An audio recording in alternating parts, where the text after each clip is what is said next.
सबसे पहले जो एमपी में ग्रुप 2 सब ग्रुप 4 की परीक्षा हुई थी, जिसे हम पटवारी परीक्षा के नाम से भी जानते हैं, उसमें मैंने असिस्टेंट लाइब्रेरियन की पोस्ट पर मेरिट 1 की रैंक से मेरा चयन हुआ था, जो जिसमें किसी कारणवश उस वैकेंसी पर अभी स्टे लगा दिया गया था।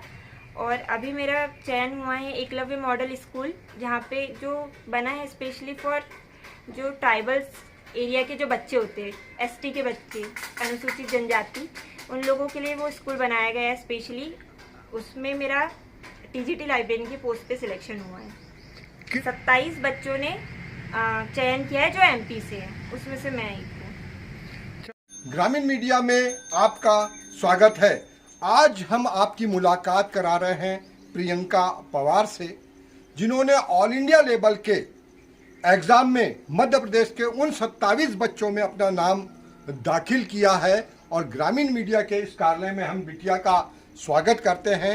मेरा नाम प्रियंका हजारे है। मैं मुल्ताई के समीप निवास ग्राम करपा की निवासी हूँ और मैं पवार समाज से आती हूँ। मेरी प्राथमिक शिक्षा ताप्तीनगर स्कूल कामत मुल्ताई से हुई है। उसके बाद मैंने अपनी माध्यमिक शिक्षा नवीन कन्या शाला स्कूल से की है और अपनी उच्चतर शिक्षा जो उत्कृष्ट विद्यालय मुल्ताई है वहाँ से की है। सर, इसके बाद मैंने बीएससी की है, बीएससी ग्रेजुएशन किया है भोपाल से। जी सर।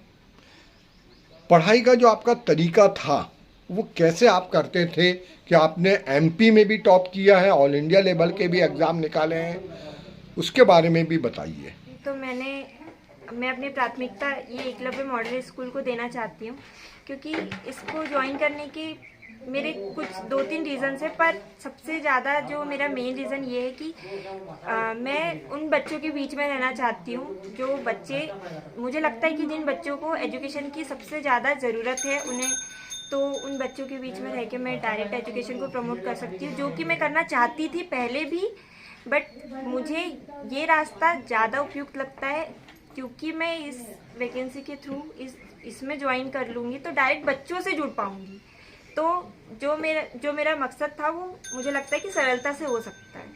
अब हमको ये भी बताओ कि जो आपका पढ़ाई का जो तरीका है, आज का जो प्रतिस्पर्धा का समय है, काफ़ी बच्चे पढ़ते भी हैं, पढ़ने के बाद में कई बार टॉप भी कर लेते हैं, फिर निराश भाव में भी आ जाते हैं, बच्चे डिप्रेशन में भी चले जाते हैं। खेल कूद और शिक्षा में कैसे सामंजस्य रखें, कैसे आपको संतुलित रखें आज के समय में, उसके बारे में सविस्तार बताइए। जी सर, सबसे पहले तो मैं ये कहना चाहूँगी कि आप पढ़ाई के साथ साथ अपने हेल्थ पर भी ध्यान दें। कई बार ऐसा होता है कि बच्चे सिर्फ पढ़ाई पर फोकस करते हैं, बाकी सारी चीज़ों से अपने आप को दूर कर लेते हैं, उनकी हेल्थ भी ख़राब हो जाती है और फिर पढ़ाई में भी ध्यान नहीं लगता है। तो मैं ये कहना चाहती हूँ कि आप पढ़ाई करें, लेकिन साथ ही साथ आप अपने दोस्तों से मिले, घूमने जाए, अपनी हेल्थ का ध्यान रखिए और अदर एक्टिविटीज़ भी कीजिए। ऐसा नहीं है कि आपको बिल्कुल किताबों में ही नहीं रहना है, क्योंकि इससे भी आप पूरी तरीके से पढ़ाई नहीं कर सकते। माइंड को फ्रेश करना ज़्यादा ज़रूरी है, तो सारी एक्टिविटी उतनी ही ज़रूरी है। आप अपने फैमिली के साथ टाइम स्पेंड करिए और विशेषकर अपनी हेल्थ का ज़रूर ध्यान रखिए। सुबह उठ के थोड़ी देर, ज़्यादा नहीं, आपको जो भी एक्सरसाइज पसंद है बस वो करिए 10-15 मिनट। आपको कुछ नहीं आता है, एक्सरसाइज नहीं आती है, योगासन कर लीजिए बैठ के, कुछ नहीं आता है, रनिंग कर लीजिए, जॉगिंग कर लीजिए, बट डेली एक्टिविटी, आपको फिजिकल एक्टिविटी 10 से 15 मिनट आपको अपने हेल्थ पे जरूर देना चाहिए। अरे कभी कभी आपने जैसे आपका जो एग्ज़ाम हुए थे जिसमें आपने टॉप किए थे, फिर उस पर स्टे लग गया था। जी सर। तो निराश भाव आपको भी कभी आए होंगे? जी सर, बिल्कुल। मेरा रिजल्ट ऑलमोस्ट अभी 8 महीने हो गए हैं, 8 महीने से अटका हुआ था। अभी इसके जो ज्वाइनिंग के आदेश आ चुके हैं, अभी आए हैं। तो जब मेरा रिजल्ट स्टे लगा था, 15 दिन बाद ही स्टे लग गया था, जब मेरा रिजल्ट आया उसके 15 दिन बाद, तो उसके 1 महीने तक के तो मैं ऑलमोस्ट डिप्रेस्ड हो गई थी और मैंने बुक्स को हाथ भी नहीं लगाया था, क्योंकि अब मुझे ऐसा लग रहा था कि बस खत्म, अब क्या करना है। तो ऐसी परिस्थिति में कैसे बच्चे रिकवर करें? अभी कोटा में भी बच्चों के संग ये बहुत कुछ होता है, तो उसके लिए फिर आपने कैसे अपने आप को संभाला? जी सर, मैं ये कहना चाहती हूँ कि अगर आप डिप्रेस हो रहे हो तो बहुत बहुत नॉर्मल बात है, बहुत हो जाते हैं बच्चे डिप्रेस, मैं भी हो गई थी, लेकिन उस समय से निकलना ज़्यादा ज़रूरी है। और आपको इस बात का बिल्कुल ध्यान रखना है कि अगर आप किसी चीज़ में फेल हो रहे हो तो वहाँ पे आपका सफ़र ख़त्म नहीं हो रहा है। आपको फिर से अपने आप को मोटिवेट करना है। हाँ, टाइम लीजिए, आप 1 महीने का टाइम लीजिए, 2 महीने का टाइम लीजिए, पर रुकना नहीं है।